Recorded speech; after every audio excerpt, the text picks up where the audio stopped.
Danheng, the High Elder Vidyadhara of the Xianzhou Luofu and the demigod of the earth. But most importantly, our friend. It has been a long time since I dedicated a video to this guy, so we are well due for an update. Because in patch 3.6, we have gotten so much character development for this guy that really expounds on and fleshes out who Danheng really is, both as a person and as a reincarnation of Danfeng. And what I think is really cool about the way his story is told is that even the in-game paths that he has gotten throughout the game really reveal his character development. Yes, Permansor Terrae isn't just a new form to keep Danheng relevant, this is a lore update for this guy that makes him one of the most complex and developed characters in the entire game. And this story goes all the way back to his Danfeng days. So strap in, because this is the evolution of the Azure Dragon explained. Okay, so I guess you are wondering, what do in-game paths have to do with this? Well, this is going to be the skeleton of what this video is, so allow me to explain. The in-game paths theory is a long-standing theory on the channel, claiming that the in-game paths characters get are reflections of their lives, meaning that every character has two paths, a lore path and an in-game one. So for example, March is Trailblaze for obvious reasons as a lore path, and Evernight is Remembrance because she is a fully realized child of Remembrance, and the point of Evernight is to remember memories of trauma so March can remain pure. So that is Trailblaze and Remembrance. Good, because this is what we will be diving into with Danheng. 3 times. And trust me, this may sound crazy, but as Danheng's mental state and role changes throughout the story, so does his in-game path. So let's get into this.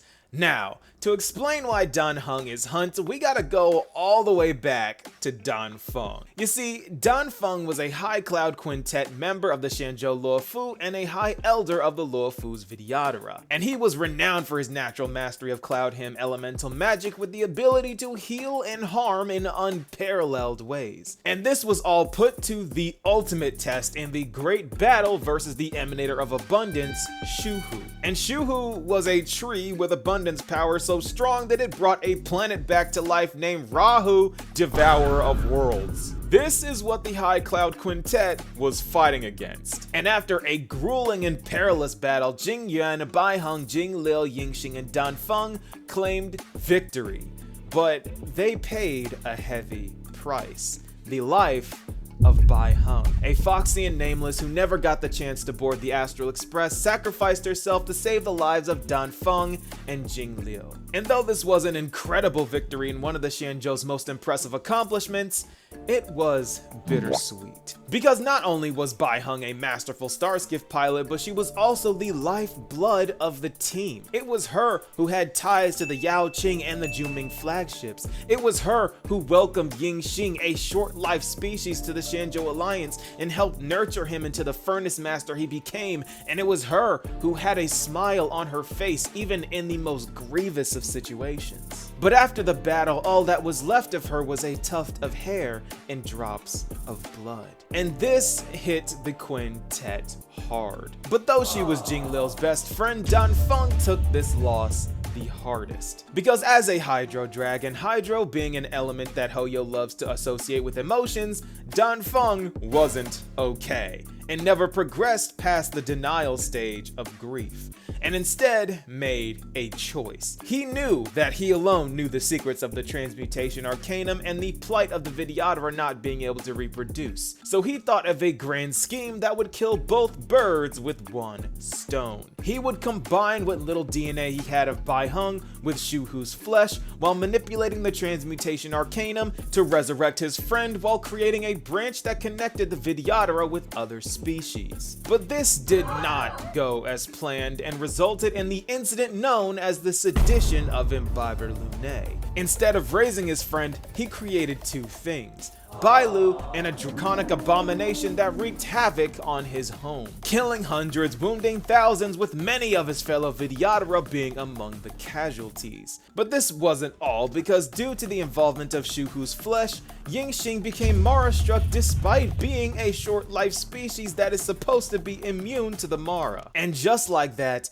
Danfeng created two problems that would be so long-standing that they would even plague his reincarnation: Blade and the Sedition of Imbibitor Lunae. And for his crimes, he was forced into reincarnation, which is basically a death sentence for the dragon people, because all memories are lost in the reincarnation process. And this is where Danheng comes into existence. And this poor guy was raised in the shackling prison until he was old enough to face his banishment for a crime that everyone remembers, but him. So he changed his appearance and hated his former self that ruined his life, because everyone knew him as who he was, a person that haunted Danheng's nightmares that was soon replaced by the madman waiting for him to step off of his ship. A guy Danheng had never seen before in his life, but this man who called himself Blade knew him all too well, and had the sole goal of killing him. So for years he chased Danheng, hopping from ship to ship attempting to kill him, but only being killed in self-defense. But of course this did nothing, because this man was infected with the flesh of an abundance emanator. And this is where we reach the part in the story where Danheng is a hunt type character, because at this stage of his life his actions mirror that of Lan, the Aeon of the Hunt, because as the database states, Lan roams endlessly between worlds to eradicate the undead scourges that once ravaged their home world. And as we are all well aware, the Aeon of Friendly Fire cares not for friend or foe. So just like Lan, Danheng was roaming endlessly while killing the abomination of abundance that was his former ally. And this is exactly how his life is a reflection of the hunt.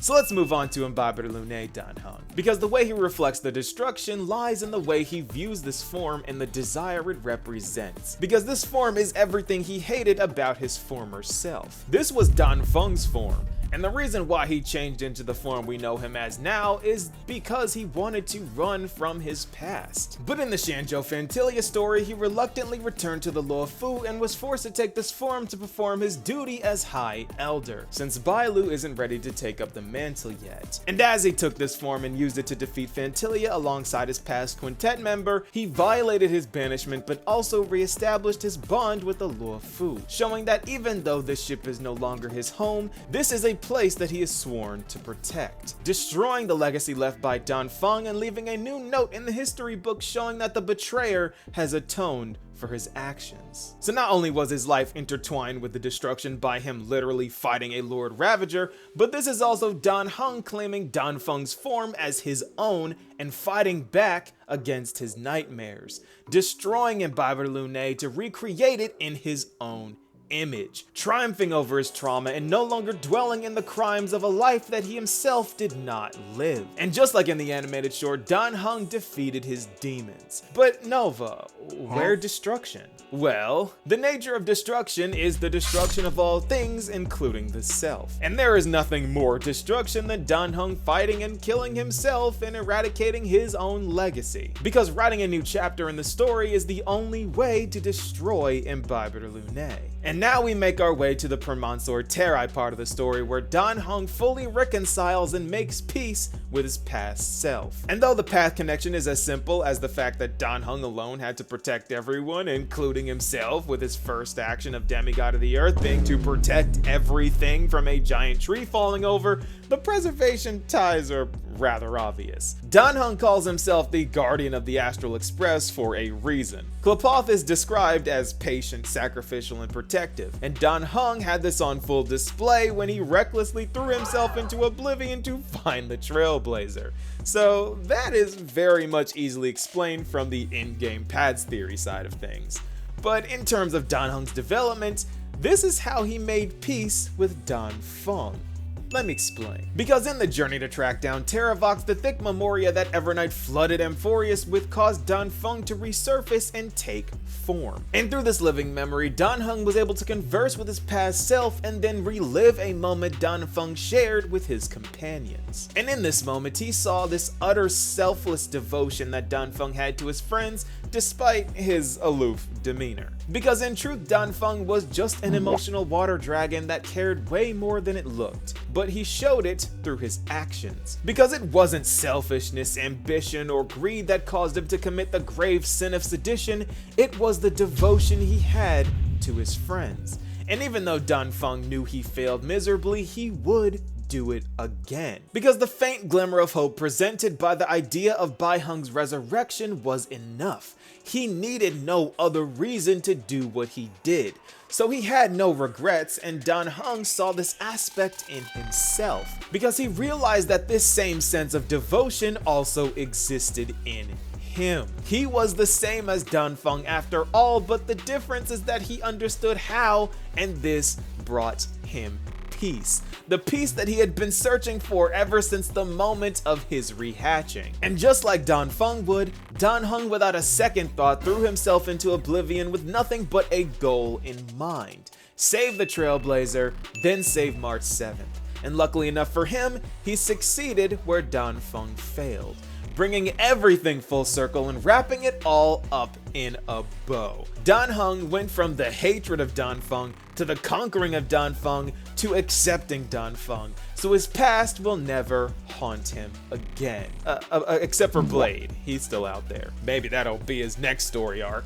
So, like I said, this is way more than Danheng just getting an upgrade as a character. This is a new stage for Danheng's evolution as a character, in Amphorius of all places. And I think that this is just so cool, because this is the evolution of the Azure Dragon explained.